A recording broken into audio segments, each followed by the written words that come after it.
What's going on YouTube? Happy Tuesday. Today's video is going to cover what to do during a solo training session. I get a lot of questions online of what to do by myself in a training session. In this video, I want to break down exactly how to do it. At the same time, I'm going to be showing you guys a video of my training session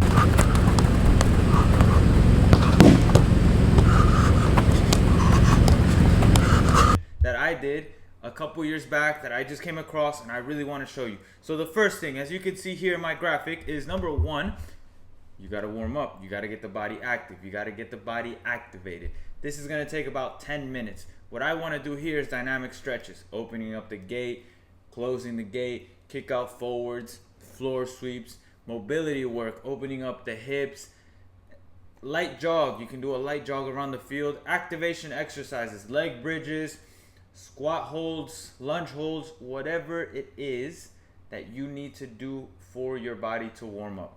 Number two, what I like to do is get straight into technical work. Why?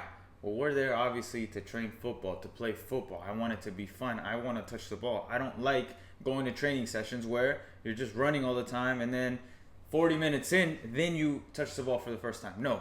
So after we do our warm up, we're going to go straight into technical work. Now, this technical work could include juggling the ball. I love doing that with my younger players especially.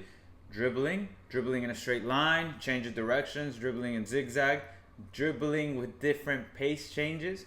So slow and then fast, or fast and then slow, and then different types of passes and reception. As you're going to see in the video, passes on the ground, passes in the air, receiving out of the air, receiving with a bounce, receiving on the ground, whatever you have to your disposal in that training session. Ideally, we'd like to have a rebound or a wall because it's going to replicate that feeling of actually having a training partner. Number three, game-specific exercises. This is probably one of the most important parts of your training session.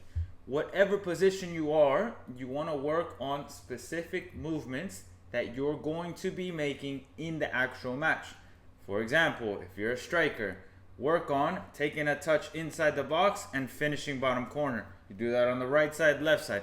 For example, if you're a winger or a fullback, practice beating 1v1 and then whipping in a cross. Or practice a 1v1 and then shooting. If you're a center mid, practice turning, making a big switch. If you're a center back, practice receiving out of the air, practice headering out of the air.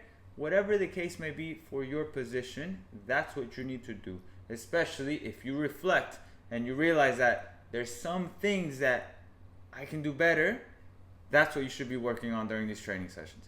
If you're a center back, there's no reasons to do finishing exercises like a striker would. Number four, the last thing, SAQ, speed, agility, quickness, and game fitness, and then core.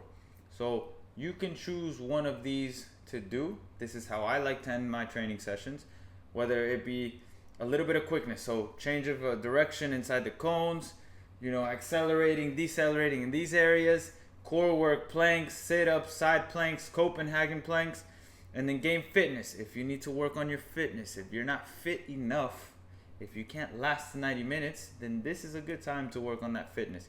Now, I'm not saying you got to do a full-on game fitness exercise, but can we do interval runs where I'm going, for example, 18-yard box to 18-yard box, and I have to complete that in 12 seconds approximately, and then I walk or jog the 18 to the end line, come back, and then again about a 70% pace to the other 18, and then same thing, walk and boom. And we can do that for 4 to 6 minutes, or if you want to push yourself a little more, we do 6 to 8 minutes. That is just one example. There's so many different game fitness exercises that you can do that you can definitely find it in my website under the Complete Footballer program. You get plenty of different exercises that you can do. That is just one example. So let's watch the video now. So as you can see in this let's watch the video. So you can see here, what I'm doing is simply just passing the ball back and forth. What I'm doing here is just 100 passes, both feet. 100 passes, right foot over. 100 passes, left foot over. Just getting good rhythm of the ball, warming up the legs. This was my warm-up. I wanted to warm up with the ball. At the same time, in between, I would do those dynamic stretches, open up the gate, close the gate. Simple exercises like this, back and forth, trying to stay consistent.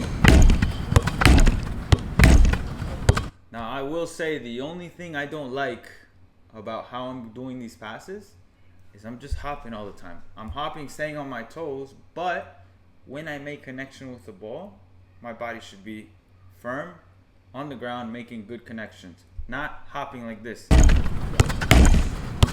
little firmer. There we go. We fixed it a little bit. Boom. Beautiful. And we went to something simple like this. Just dribbling zigzag through the cone, turning, finding a pass to the wall. Focusing on, again, staying consistent. Trying to alternate right foot, left foot, every single time that I can.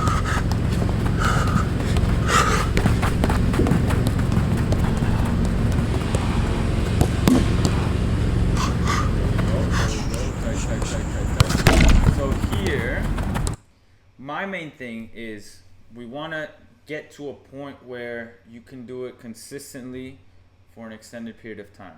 Now, you're not going to do it 100 times, but can we do it 5 times in a row without making a mistake? Or can we do it 6, 3 times right, 3 times left? And then eventually, once we get to a certain point where we feel good and we're doing consistently good with no mistakes, now we focus on increasing the difficulty. How do I increase the difficulty? By going a little bit faster, by going a little bit quicker. And then little by little, we keep increasing that difficulty. So again, here I'm just dribbling zigzag, inside, outside, inside, outside, inside, outside, play forward, boom, turn. Using all surfaces of the foot, inside, turning my body, trying to just get used to those movements. Quick touches, quick touches.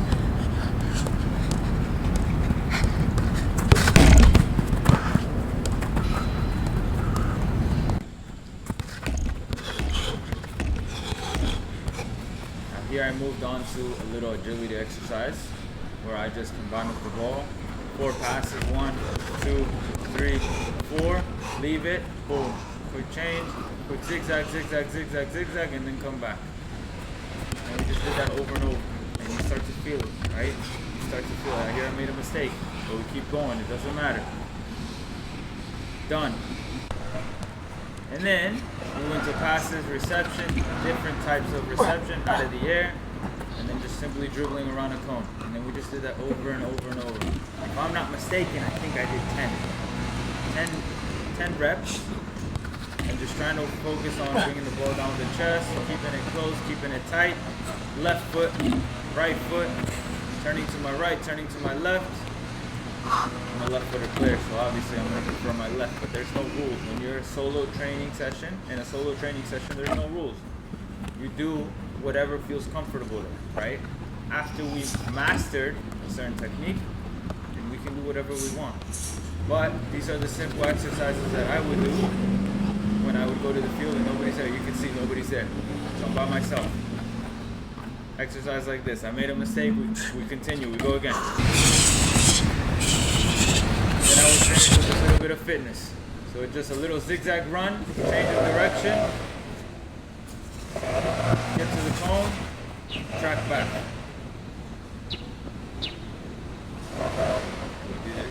We did it again. That's what we would do. Here I'm walking, I think I'm going to turn off the camera. Yeah, see? Zigzag, change, get to the cone, come back. Long strides out, and you can see in that video I didn't film any game specific exercises, but at the same time, if I were to redo this training session, I would just add that in. One of my things that I think I need to work on is my long balls with my weak foot. So I have gotten it down where a long ball with the left foot, I can put it exactly where I want to. A long ball with the right foot is inconsistent. So I would just literally just add that. I would get 10 balls and just do it over and over and over. Find the target on the net and just hit the switch, hit the switch, hit the switch. And I would do that for 10, 15 minutes, 20 minutes, whatever it is that I need, where I feel comfortable And then little by little, every training session, I keep adding the difficulty. So guys, that is exactly how I would structure a solo training session. Of course, this is not the only way. You can adjust to whatever it is that you need.